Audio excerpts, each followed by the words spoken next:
A gente fala agora sobre o projeto que pretende alterar aí a jornada de trabalho, extinguir a escala 6x1 no Brasil. Após o texto ter atingido as assinaturas necessárias para tramitar, agora foi a vez aqui das entidades do setor produtivo do Paraná se posicionarem e foram fazer o quê? Criticar basicamente a proposta, né, Camila?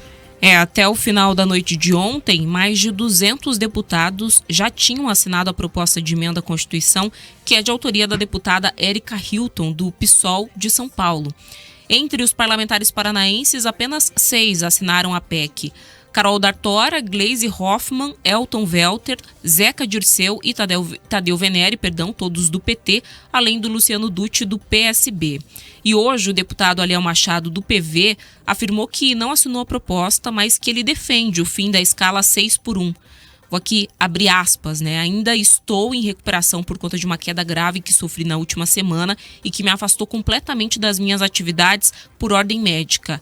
Revelo meu apoio à assinatura, né, e à assinatura proposta da PEC da escala 6x1. Estamos juntos nessa luta, fecha aspas, foi o que disse então o deputado.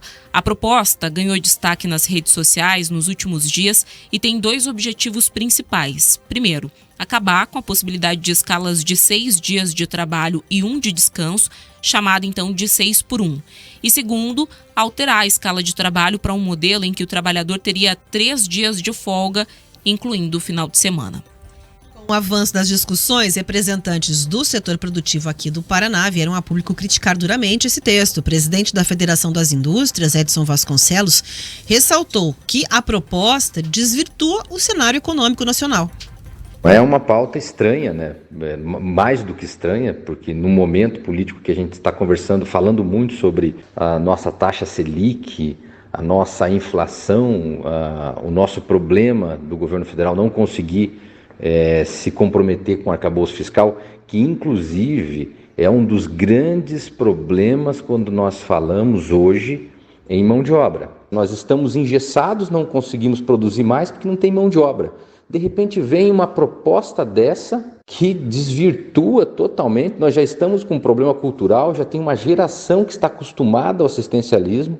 Parece-me que produzir, que trabalhar, começa a ser taxado como crime, é um problema grave, cultural. E daqui a pouco os filhos dessas pessoas vão achar que bonito mesmo é ficar dependendo do assistencialismo. Isso é um perigo. E o grande debate hoje, que é dar condições para a gente melhorar o nosso PIB per capita, melhorar a distribuição de riqueza, melhorar a capacidade de distribuição de riqueza, se transforma num debate de redução de carga horária de trabalho. Colocado politicamente para ver uma cortina de fumaça e não se falar do arcabouço fiscal, daquilo que a gente precisa cumprir para gerar produtividade, para gerar automação, para gerar eficiência nas empresas. O diretor executivo da Associação Brasileira de Bares e Restaurantes do Paraná, o Luciano Bartolomeu, também vê a proposta como inviável. Fazer uma PEC dessa forma, querer mudar a jornada de trabalho, é totalmente insano. O setor de serviços, o nosso, por exemplo, tem mais de 1.600.000 empresas que trabalham aí para poder atender milhares de pessoas. E as pessoas que estão trabalhando nesse setor têm que gostar. E trabalhar no setor normalmente em pé, de segunda a segunda com uma folga semanal, tem que gostar. E tem gente que gosta, se sente feliz. Agora, tem empresas que oferecem também jornadas diferentes, de 5x2, até para poder conseguir com mais facilidades funcionários. Mas assim, essas ofertas têm que ser de livre iniciativa, que pode ser feitas através dos acordos coletivos, convenção, ou mesmo um acordo diretamente com os funcionários. Nós entendemos que não é através de uma PEC. O presidente da FETurismo e da Abrabar, Fábio Aguaio, disse que o prejuízo vai ser grande para os principais setores que empregam no país. Olha, nós do setor de bares, restaurantes, casas noturnas, especialmente do trade e do turismo, através não só da Abrabar, da FETurismo e da nossa confederação, Semitur, nós somos contra essa PEC, porque além de ela não ter um debate amplo, ela é uma cortina de fumaça para cobrir várias situações aí. Esse debate tem sido discutido com a sociedade civil organizada, através das entidades patronais, junto com as centrais sindicais, Nós temos aí mecanismos legais hoje que dá a possibilidade das empresas instituírem folga ampliada e outros mecanismos que beneficiam o trabalhador. Para isso que serve a convenção coletiva, os acordos coletivos. A própria reforma trabalhista deu esse avanço. Nós hoje temos o trabalho intermitente, regulamentamos recentemente o home office, que a pandemia fez essa necessidade. Então, tudo foi se avançando. Eu acho que a gente não pode retroceder agora. Eu acho que o debate tem que ser muito mais amplo. Com o apoio confirmado de Aliel Machado, a bancada paranaense fechou questão com 7 apoios ao projeto e outros 23 deputados contrários. Vale lembrar que, mesmo atingindo o limite mínimo de assinaturas para tramitar na Câmara, o texto vai ser encaminhado para a Comissão de Constituição e Justiça, que é presidida pela deputada Carolina Dittoni, do PL do Rio de Janeiro, e que já declarou que não tem a intenção de fazer a tramitação avançar. Também é uma questão polêmica, a discussão tomou conta das redes sociais, né? Acho que no seu ambiente de trabalho também, ouvinte, você já deve ter acompanhado, ou em casa, essa conversa se a escala deveria mudar ou não. E é importante que a gente tenha uma reflexão social a respeito da carga da jornada de trabalho que se apresenta, né? Qual é o ponto, basicamente? É a questão da uniformização e da sustentabilidade dessa proposta do ponto de vista econômico, né? Porque ela é muito sedutora. Naturalmente, quem é que não gostaria de estar mais tempo com a família? Quem é que não gostaria de ter mais tempo para se aperfeiçoar, ter, de repente, um descanso maior, a depender da jornada e da realidade de trabalho? Mas esse é o ponto. A discussão está no campo político e quem é que vai fazer a organização disso está na ponta econômica. É o empresário, especialmente o pequeno empresário, que pode ser extremamente afetado, segundo alguns especialistas, em relação a essa questão. Hoje a proposta se apresenta, né, da maneira que o trabalhador estaria comparecendo segunda a quinta com 3 dias de folga. E aí, o que acontece com esse pequeno comércio? Vamos colocar aqui, fecha as portas, vai ter que contratar mais alguém? Existe uma questão de tributos, de encargos.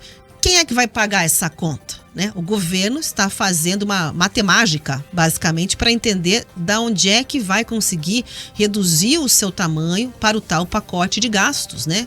E colocando as contas públicas em ordem. Não consegue nem encontrar uma fórmula, né, para atingir a expectativa de mercado que sinalize um comprometimento pós-arcabouço fiscal em relação a essa seriedade de colocar nos trilhos as contas públicas, diminuir seu tamanho, conter os seus gastos, dar uma sinalização de responsabilidade econômica. Então, o debate se apresenta no campo da política, né, com a questão de quem é a favor, defendendo o trabalhador, defendendo que as pessoas tenham direito, né, à vida, tenham direito ao descanso, tenham direito ao lazer, as jornadas que não sejam exaustivas, e colocando quem é contra num campo, né, de basicamente exploração do trabalho.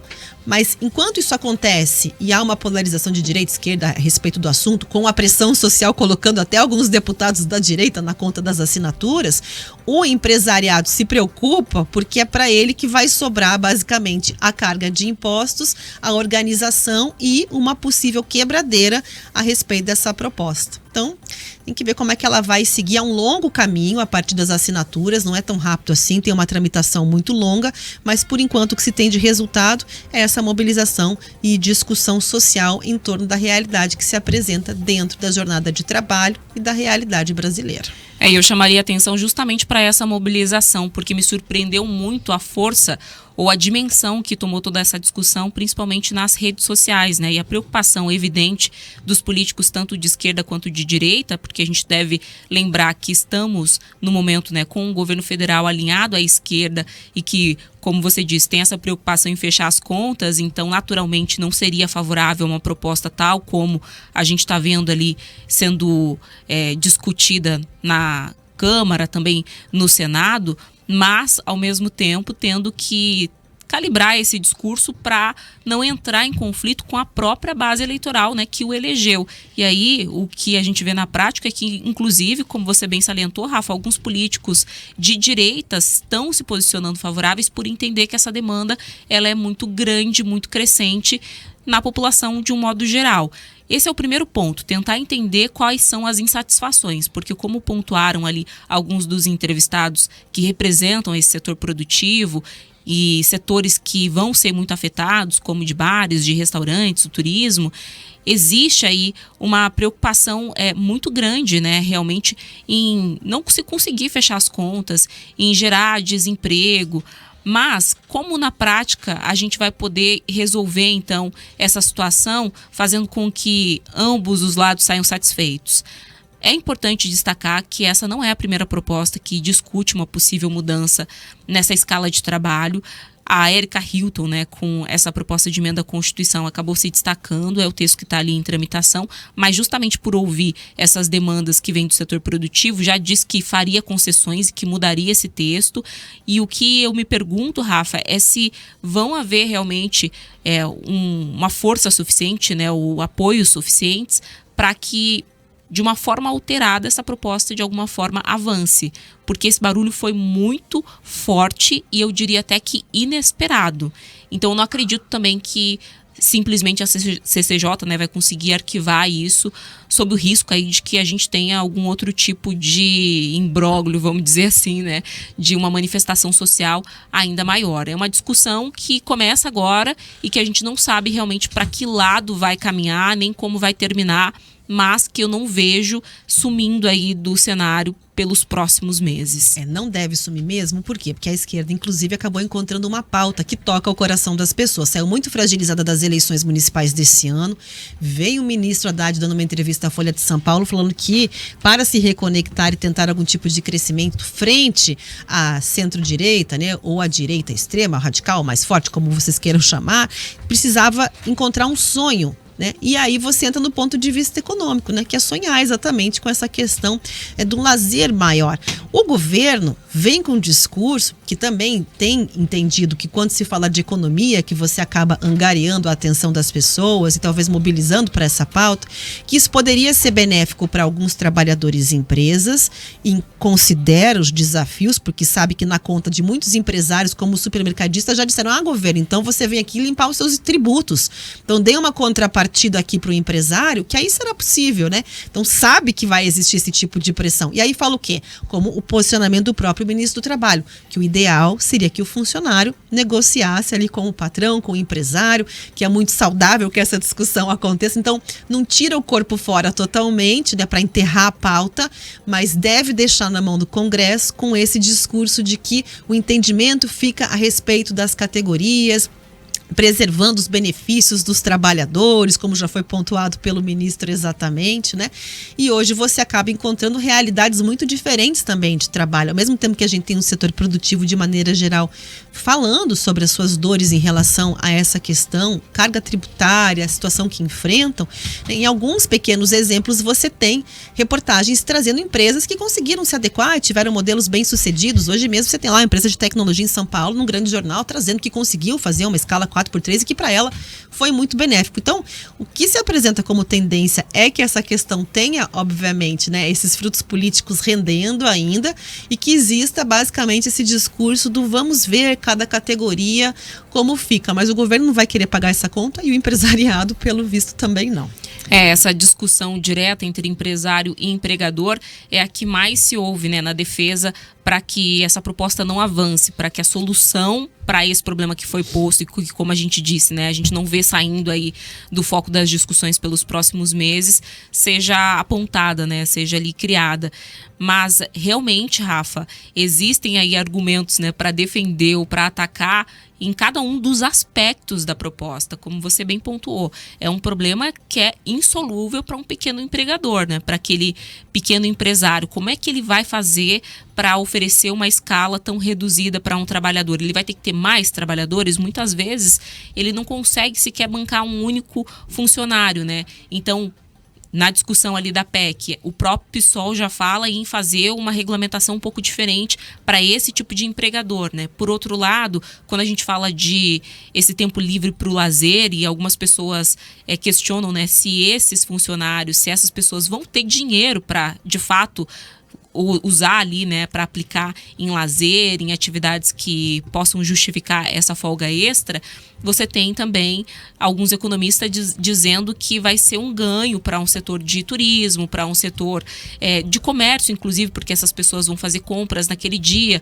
Enfim, existem muitas questões a serem analisadas, não é uma discussão simples, não é uma discussão que deve ser feita do dia para a noite. Não acredito que essa proposta, tal como está, tenha alguma chance de prosperar, mas eu vejo essa discussão, sim, de alguma forma prosperando. A gente vai ter que debater aí o que levou todo esse movimento nas redes sociais, essa pressão que inclusive foi acatada por deputados que não se imaginava que pudessem apoiá-la, né? Então, existe algo aí que os parlamentares não vão poder ignorar. A gente vai ter que pensar juntos, né, setor produtivo, esses funcionários que estão aí hoje trabalhando com carteira assinada nesse regime CLT e principalmente, né, o governo em como solucionar todo esse problema e tentar minimamente deixar todo mundo ali de alguma forma mais satisfeito, porque claramente ninguém está satisfeito, Rafa.